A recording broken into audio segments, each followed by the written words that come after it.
ایک بھائی نے پوچھا ہے کہ سب سے پہلے قرآن میں نقطہ کس نے شروع کیا تھا؟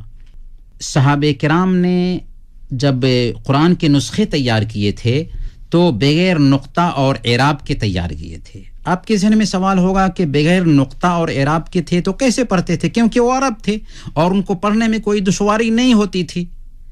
ان کے لکھنے کا بھی انداز وہی تھا اور پڑھنے کا بھی انداز وہی تھا.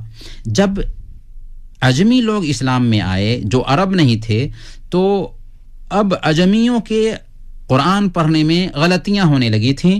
تو حضرت علی رضی اللہ تعالیٰ عنہ کے پاس کئی لوگوں نے شکایتیں کی.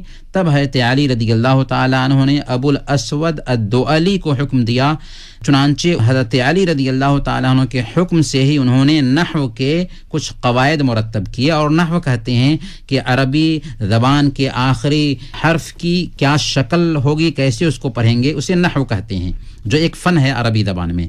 اسی طریقے سے مصحف پر انہوں نے ہی نقطے بھی ڈالے تھے.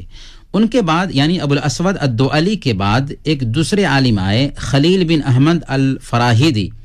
انہوں نے قرآن کریم پر اعراب لگایا یا کلمات پر زبر، زیر، پیش اور جزم وغیرہ پڑھنے کے لیے لگائے. یہ سہولت اجمیوں کے لیے فراہم کی گئی کیونکہ عرب کو پڑھنے میں کوئی دقت نہیں ہوتی تھی. اجمی جب اسلام میں داخل ہوئے اور قرآن پڑھنا ان کے لیے مشکل ہو گیا بغیر نقطہ کے، بغیر اعراب کے، تو اعراب لگانے کا کام یعنی قرآن پر زبر، زیر اور پیش لگانے کا کام یہ خلیل بن احمد الفراہیدی نے کیا تھا. خلاصہ یہ سمجھے کہ ابو الاسود الدؤلی نے نقطہ لگایا اور اعراب یعنی زبر، زیر اور پیش وغیرہ یا جزم وغیرہ لگانے کا کام خلیل بن احمد الفراہیدی نے کیا. البتہ یہ بات بہت مشہور ہے کہ سب سے پہلے قرآن کریم پر نقطہ لگانے والے حجاج بن یوسف تھے. یہ بات صحیح نہیں ہے.